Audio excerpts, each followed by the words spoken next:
প্রথম পর্বে আমরা দেখেছিলাম গফুর ও তার প্রিয় মহেশের সেই নীরব সম্পর্কের এক ঝলক, যেখানে অভাবের মাঝেও লুকিয়ে ছিল এক গভীর টান। আজ সেই গল্পের পরের অংশ। ধীরে ধীরে খুলে যাবে তাদের জীবনের আরও কিছু অনুভূতির দরজা। আপনি শুনছেন কাহিনীর সুর। আমি পড়ছি শরৎচন্দ্র চট্টোপাধ্যায়ের মহেশ এর দ্বিতীয় পর্ব। গল্পটি ভালো লাগলে চ্যানেলটা সাবস্ক্রাইব করে আমার সঙ্গেই থাকবেন। চলুন শুরু করা যাক।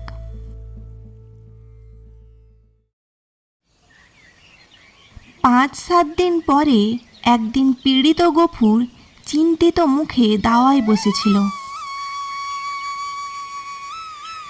তার মহেশ কাল থেকে এখনো পর্যন্ত ঘরে ফিরেনি। নিজে সে শক্তিহীন, তাই আমিনা সকাল থেকে সর্বত্র খুঁজে বেড়াচ্ছে। পড়ন্ত বেলায় সে ফিরে এসে বলল, শুনেছ বাবা, মানিক ঘোষেরা মহেশকে আমাদের থানায় দিয়েছে। গফুর বলল, দূর পাগলি। হ্যাঁ বাবা, সত্যি। তাদের চাকর বললে, তোর বাপকে বলগে যা দরিয়াপুরের খোঁয়াড়ে খুঁজতে। কি করেছিল সে? তাদের বাগানে ঢুকে গাছপালা নষ্ট করেছে বাবা। গফুর স্তব্ধ হয়ে বসে রইল। মহেশের সম্পর্কে সে মনে মনে অনেক রকম দুর্ঘটনা কল্পনা করেছিল, কিন্তু এই আশঙ্কা ছিল না।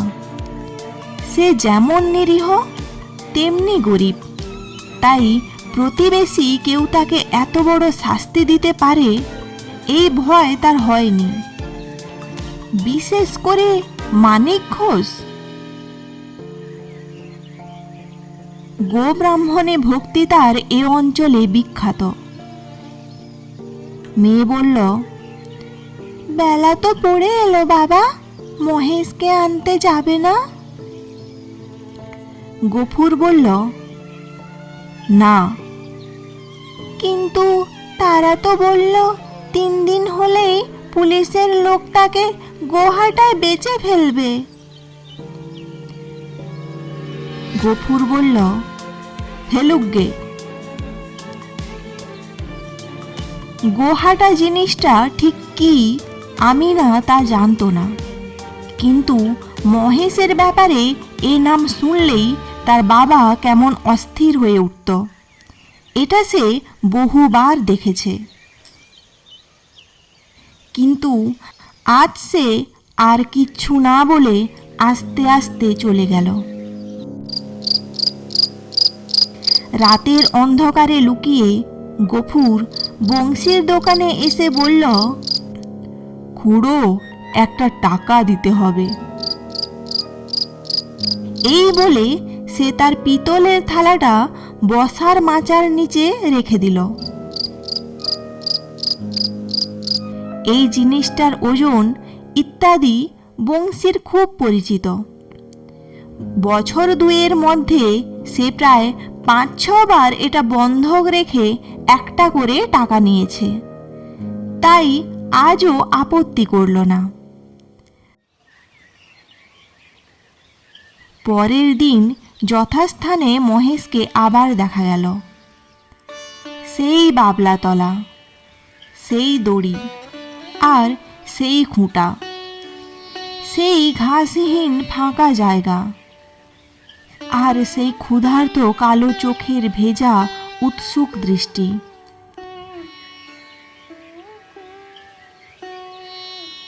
একজন বুড়ো গোছের মুসলমান তাকে খুব তীক্ষ্ণ চোখে লক্ষ্য করছিল। অদূরে একধারে 2 হাঁটু জড়িয়ে গফুর মিয়া চুপ করে বসেছিল। পরীক্ষা শেষ করে বুড়ো চাদরের খুঁট থেকে একটা 10 টাকার নোট বের করে তার ভাঁজ খুলে বারবার মসৃণ করে নিয়ে তার কাছে গিয়ে বলল, আর ভাঙবো না, এই পুরোপুরি দিলাম, নাও। গফুর হাত বাড়িয়ে সেটা নিয়ে তেমনি নিঃশব্দে বসে রইল। যে দুজন লোক সঙ্গে এসেছিল তারা গরুর দড়ি খুলতে যেতেই সে হঠাৎ সোজা উঠে দাঁড়িয়ে রাগী গলায় বলে উঠল, দড়িতে হাত দিও না বলছি, খবরদার বলছি, ভালো হবে না। তারা চমকে গেল। বুড়ো আশ্চর্য হয়ে বলল, কেন? গফুর তেমনি রাগ করে জবাব দিল, কেন আবার কি? আমার জিনিস আমি বেচবো না, আমার খুশি। এই বলে সে নোটটা ছুঁড়ে ফেলে দিল। তারা বলল, কাল পথে আসতে বায়না নিয়ে এলে যে, এই নাও না তোমাদের বায়না ফিরিয়ে। এই বলে সে পকেট থেকে 2 টাকা বের করে ঝনঝন করে ফেলে দিল। একটা ঝগড়া বাঁধতে যাচ্ছে দেখে বুড়ো হেসে ধীরে বলল, চাপ দিয়ে আর 2 টাকা বেশি নেবে তাই তো? দাও হে দাও, পানি খেতে ওর মেয়ের হাতে 2 টাকা দাও, কেমন? এই না। না, কিন্তু এর বেশি কেউ একটা আধলাও দেবে না, তা জানো? গফুর জোরে মাথা নাড়িয়ে বলল, না। বুড়ো বিরক্ত হয়ে বলল, না তো কি, চামড়াটাই যে দামে বিকোবে, নইলে মাল আর আছে কি? তোবা তোবা তোবা তোবা। গফুরের মুখ দিয়ে হঠাৎ একটা কটু কথা বেরিয়ে গেল।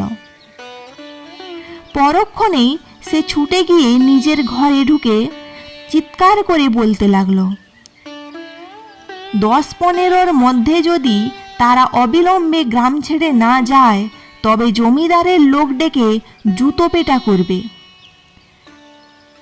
হাঙ্গামা দেখে লোকগুলো চলে গেল। কিন্তু কিছুক্ষণের মধ্যেই জমিদারের সদর থেকে ডাক পড়ল। গফুর বুঝল এ কথা কর্তার কানে গেছে। সদরে ভদ্র অভদ্র অনেক লোক বসেছিল। শিবুবাবু চোখ রাঙিয়ে বললেন, গফুর, তোকে যে আমি কি সাজা দেব ভেবে পাইনে। কোথায় বাস করে আছিস জানিস? গফুর হাত জোড়ো করে বলল, জানি, আমরা খেতে পাই না, নইলে আজ আপনি যা জরিমানা করতেন আমি না করতাম না। সবাই অবাক হয়ে গেল। এই লোকটাকে তারা জেদি আর বদমেজাজি বলেই চিনত। সে কাঁদো কাঁদো হয়ে বলল, এমন কাজ আর কখনো করব না কর্তা। এই বলে সে নিজের 2 হাত দিয়ে নিজের 2 কান মুড়ল আর উঠোনের একদিক থেকে আরেক দিক পর্যন্ত নাক্ষত দিয়ে উঠে দাঁড়ালো। শিবুবাবু সদয় কণ্ঠে বললেন,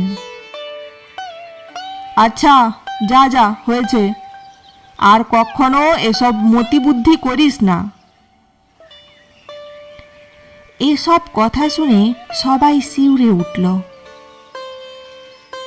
আর এই মহাপাপ যে শুধু কর্তার পুণ্য আর শাসনের ভয়েই রোধ হয়েছে, এই বিষয়ে কারোর কোনো সন্দেহ রইল না। তর্করত্ন উপস্থিত ছিলেন। তিনি গো শব্দের শাস্ত্রীয় ব্যাখ্যা করলেন। আর কেন এই ধর্মজ্ঞানহীন শ্লেচ্ছ জাতিকে গ্রামের 3 সীমানার মধ্যে বাস করতে দেওয়া উচিত নয়, সেটাও বুঝিয়ে সবার জ্ঞানচক্ষু খুলে দিলেন। গফুর একটা কথারও জবাব দিল না। সব অপমান আর তিরস্কারকে নিজের প্রাপ্য মনে করে চুপচাপ মাথা পেতে নিয়ে শান্ত মনে ঘরে ফিরে এলো।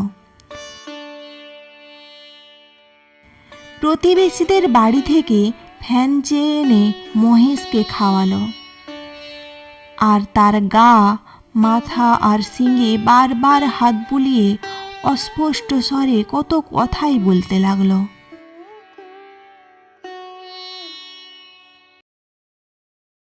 এই নিঃশব্দ টান আর অপ্রকাশিত অনুভূতির মাঝেই গল্পটি যেন আরও গভীরে ডুবে যায়। সামনে কি অপেক্ষা করছে তা জানতে হলে শুনতে হবে পরবর্তী পর্ব। এখানেই শেষ করছি আজকের পর্ব। গল্পটি ভালো লাগলে চ্যানেলটা সাবস্ক্রাইব করে আমার পাশেই থাকবেন, আর কমেন্টে জানাতে ভুলবেন না কোনটা ভালো লেগেছে আর কোনটা খারাপ লেগেছে।